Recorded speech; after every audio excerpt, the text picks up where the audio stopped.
formula for work done for stretching the materials, okay, जिसे हम strain energy नाम से भी जानते हैं, ओके। तो formula for work done in stretching material, work done in stretching material,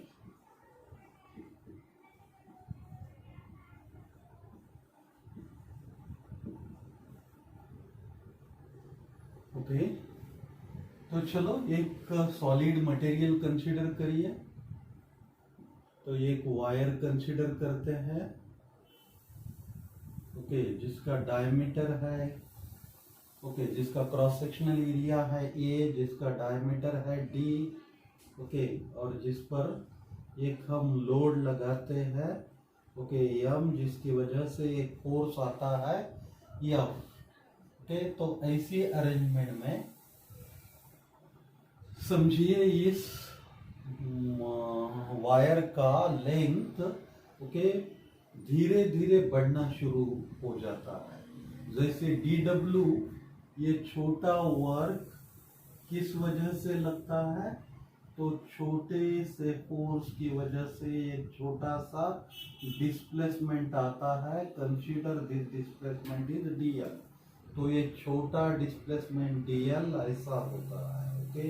इतना धीरे धीरे ये बढ़ते बढ़ते बढ़ते तो ये मैक्सिमम डिस्प्लेसमेंट हो सकता है, समझ लीजिए, small L. And capital L अगर इसकी लेंथ होती है, ओके, कैपिटल एल इस मटेरियल की लेंथ है। तो हमें पता है कि इसका इंटीग्रेशन हमें क्या देगा? टोटल वर्क डन देगा। तो टोटल वर्क डन के लिए हमें ये इंटीग्रेट करना पड़ेगा। तो इंटीग्रेट करके एफ की इंटीग्रेशन के फॉर्म में एफ की वैल्यू हम यहाँ रखेंगे।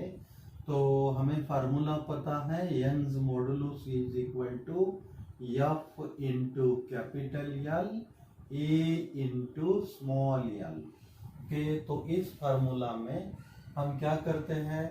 एफ यहीं रखते हैं और बाकी के टर्म y के साथ जोड़ देते हैं। तो ये फार्मूला बनेगा YAL by capital L is equal to F.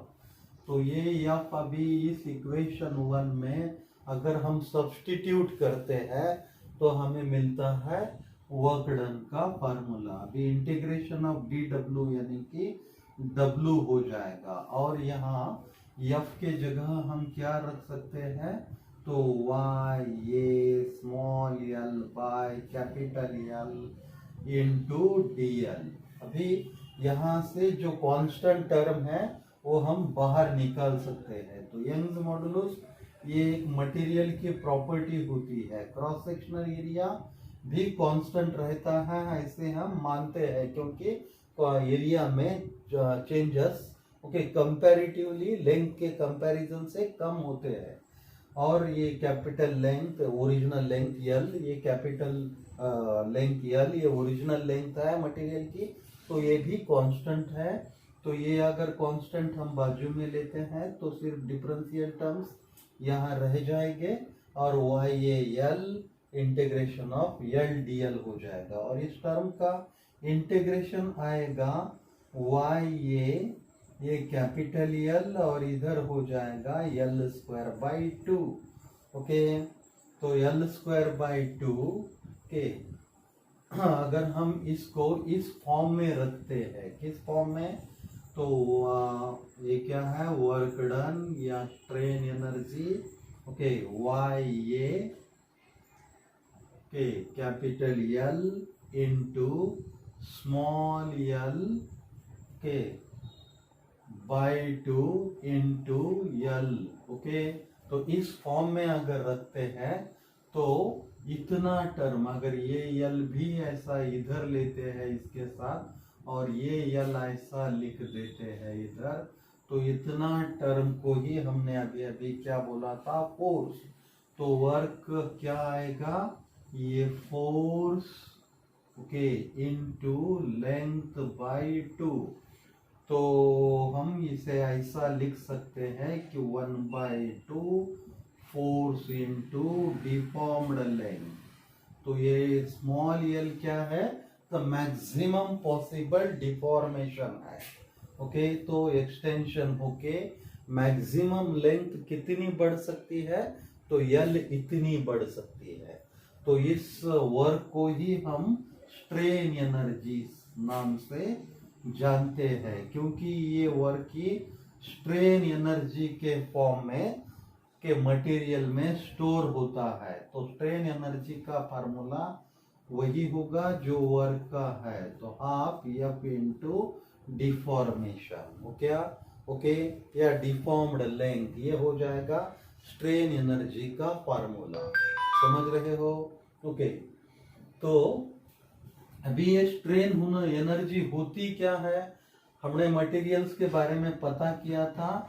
अगर परफेक्ट इलास्टिक मटेरियल है और जिस पर हम फोर्स लगाते हैं एफ, और इस एफ फोर्स की वजह से समझो ये मटेरियल ऐसे कॉम्प्रेस हो गया। ओके और जब हम फोर्स हटाते हैं तो ये कॉम्प्रेशन ओके फिर से अपना शेप रिगेन करता है। तो ये ऐसे शेप में आ जाता है। यानी कि अगर परफेक्ट इलास्टिक मटेरियल है तो अप्लाइड फोर्स ओके जब निकाल देते हैं ये फोर्स, तब ओके एक इंटरनल फोर्स ओके के रूप में बाहर आता है। यानी कि कोई भी फोर्स या एनर्जी परफेक्ट इलास्टिक बॉडीज में स्टोर होते नहीं है। लेकिन यही अगर केस है किसका? प्लास्टिक बॉडीज का। तो प्लास्टिक बॉडीज में क्या होता है? अगर ये समझो हमने ओके फोर्स लगाया या और इस फोर्स की वजह से समझिए ये डीएल इतना डिस्टेंस बॉडी डिफॉर्म हो रही है। तो इस डीएल डिफॉर्मेशन की वजह से क्या होगा? तो ये ओके ये डिफॉर्म्ड लेंथ के बाद जो लेंथ हमें बचेगी, समझिए टोटल लेंथ थी एल, तो अभी जो आगे लेंथ आएगी वो एल माइनस डीएल ही आएगी। ये डीएल रिगेन नहीं हो जाएगा और ये फोर्स यहाँ वर्क के फॉर्म में एनर्जी के फॉर्म में स्टोर होगा।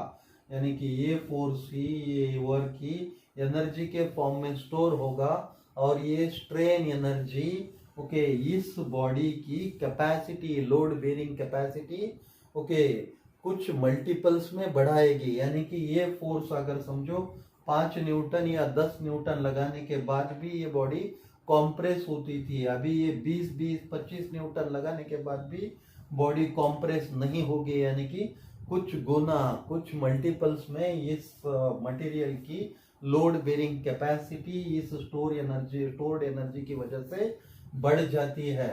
तो ये है रोल इस स्ट्रेन एनर्जी का या वर्क डन का। तो वर्क डन का फार्मूला तो आपको पता चला होगा।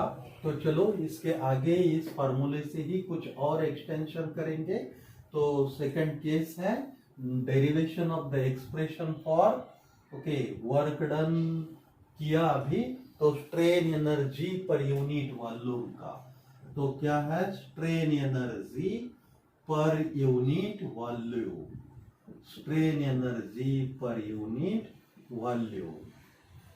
तो अभी अभी हमने पढ़ा था कि स्ट्रेन एनर्जी का हमारे पास फार्मूला होता है कि स्ट्रेन एनर्जी यानी कि वर्क डन, और उसका फार्मूला होता है हाफ एफ इंटू एल।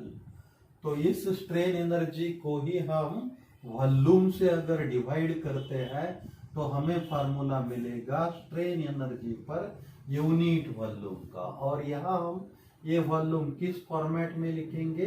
तो ए एंड एल के फॉर्मेट में, where A is the area and L is the length. Okay तो हम अगर ऐसा सेपरेटली लिखते हैं तो half F by A and ये small L by capital L.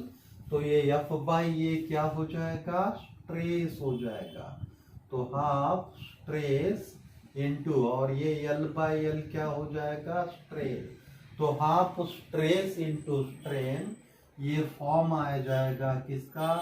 तो strain energy per unit volume का, strain energy per unit volume का। ओके, तो ये है equation for strain energy per unit volume, और उसका एक्सप्रेशन होता है half stress into strain. Okay, तो इसके और कुछ फॉर्म भी डिराइव किए जा सकते हैं। अगर इस इक्वेशन को हमने स्ट्रेन से डिवाइड और मल्टीप्लाई किया, ये स्ट्रेस है, स्ट्रेन से डिवाइड किया और स्ट्रेन से मल्टीप्लाई किया, तो ये स्ट्रेन पहले था और एक स्ट्रेन आके स्ट्रेन स्क्वायर हो जाएगा, और ये स्ट्रेस बाय स्ट्रेन क्या है, तो ये यंग्स मॉडुलस है, तो half Young's modulus into strain square, ये और ये फॉर्म इसका बन जाएगा। ओके, तो ये दो फॉर्म हम काफी जगह यूज करते हैं। तो strain energy per unit volume हो जाता है हाफ स्ट्रेस इनटू स्ट्रेन। ये फार्मूले इसलिए इंपॉर्टेंट है क्योंकि हमें पता होता है वर्क डन का बेसिक इक्वेशन होता है work is force into displacement, यानी कि work is equal to force into length. तो रैंडमली हम ये इक्वेशन ऐसा ही लेते हैं, लेकिन यहाँ ये वर्क का फॉर्मूला बन रहा है half force into length. Okay, तो इसीलिए ही हमें ये वर्क डिफरेंट होता है नॉर्मल लिनियर फॉर्म के। आपने काइनेमेटिक्स में जो वर्क पढ़ा है उस फॉर्म से ये वर्क डिफरेंट होता है, इसीलिए स्पेशली हमें इसे डिराइव करके याद रखना पड़ता है। ओके, तो चलो, तो इस बेसिक्स से हम काफी प्रॉब्लम सॉल्व कर सकते हैं। कौन से प्रॉब्लम सॉल्व कर सकते हैं, तो अक्सर तौर पर जेईई और नीट में आपको एक्सटेंडेड लेंथ या एक्सटेंशन पे प्रॉब्लम पूछते हैं। समझिए, तो ये एक वायर है, ओके, जिसका डायमीटर या एरिया दिया हुआ है, इसका कुछ क्रॉस सेक्शनल एरिया दिया है 1 सेंटीमीटर स्क्वायर, और इस वायर पर कोई लोड लगाया है, समझो m is equal to 10 kg। Okay, तो इस और ये वायर है स्टील का, तो नॉर्मल तौर पर स्टील का यंग्स मॉडुलस होता है 2 × 10⁻11 न्यूटन पर मीटर स्क्वायर। तो इसका डिफॉर्मेशन या इसका एक्सटेंडेड लेंथ हमें पूछा जाएगा। ओके, अगर समझिए ओरिजिनल लेंथ कुछ 100 सेंटीमीटर है, तो इसमें क्या बढ़ोतरी होगी, ये लेंथ इस लोड की वजह से कितना बढ़ेगी, हमें कैलकुलेट करना है। तो अभी तक हमने काफी एक्सप्रेशंस देखे हैं, उन सब में यंग्स मॉडुलस का एक फॉर्मूला देखा था। यंग्स मॉडुलस क्या होता है, तो स्ट्रेस अपॉन स्ट्रेन, और ये दोनों टर्म्स ऐसे रखे जाए तो ये फॉर्मूला आता है F into capital L A into small L, and यही हमें यहाँ निकालना है स्मॉल एल। तो ये y की जगह स्मॉल एल ले लेंगे और l के जगह y ले लेंगे। ओके, तो हमें कैलकुलेशन में काफी आसानी हो जाएगी। F इंटू ये l और ये a इंटू y, तो ये F क्या हो जाएगा, अभी इधर mg हो जाएगा, तो mg इंटू l, ये क्या हो जाएगा, डायरेक्ट दिया है ये। ओके, तो डायरेक्टली ले लेंगे, अगर नहीं दिया होता है तो क्रॉस सेक्शन जिस ज्योमेट्रिकल शेप का है उससे हमें एरिया निकालना पड़ता है। तो अक्सर तौर पर सर्कुलर क्रॉस सेक्शन के न्यूमेरिकल ज्यादा पूछे जाते हैं, तो सर्कल का एरिया πr² या π/4 d² हमें लेना पड़ेगा। ओके, तो इधर डायरेक्ट दिया है इसीलिए वो डायरेक्ट एरिया लिख सकते हैं, लेकिन ये सेंटीमीटर स्क्वायर में दिया है, तो इस सेंटीमीटर स्क्वायर को मीटर स्क्वायर में कन्वर्ट करने के लिए हम 10⁻⁻4 से मल्टीप्लाई करेंगे, और यहाँ यंग्स मॉडुलस रखेंगे, वो होता है 2 × 10⁻11। अभी ये m दिया है 10, g 9.8 हमें पता है, लेकिन कैलकुलेशन आसान जाए इसलिए हम ये 10 कंसीडर करते हैं, और ये लेंथ 100 सेंटीमीटर दिया है तो उसे 1 मीटर कंसीडर करते हैं, तो ये हो जाएगा -4 एंड ये +4, तो +7 हो जाएगा। ओके तो ये तो 2 इंटू ओके 10, तो ये 2 5 जा 10 तो 5 हो जाएगा, यानी कि ऊपर 50 आएगा और ये 10 टू द पावर 7 ओके ऊपर जाएगा तो ये -7 आएगा। ओके तो हम और क्या कर सकते हैं, और ये एक जीरो निकाल सकते हैं और ये क्या हो जाएगा 5 इंटू 10 टू द पावर -6 हो जाएगा। तो इसे हम क्या कह सकते हैं 5 माइक्रोमीटर। ओके तो 10 टू द पावर -6 के टर्म्स ओके माइक्रोमीटर्स में हम कंसिडर कर सकते हैं। तो जो एक्सटेंशन हो रहा है इस लोड की वजह से इस स्टील वायर में तो वो होगा 5 माइक्रोमीटर। तो ऐसे एक्सटेंशन के प्रॉब्लम्स काफी बार हमें पूछे जाते हैं। हम नेक्स्ट सेशन में ढेर सारे जेईई और नीट में अभी रिसेंट क्वेश्चन पेपर्स में पूछे हुए क्वेश्चंस के बारे में ओके डिस्कस करेंगे। तो चलो यहाँ अभी रुकते हैं।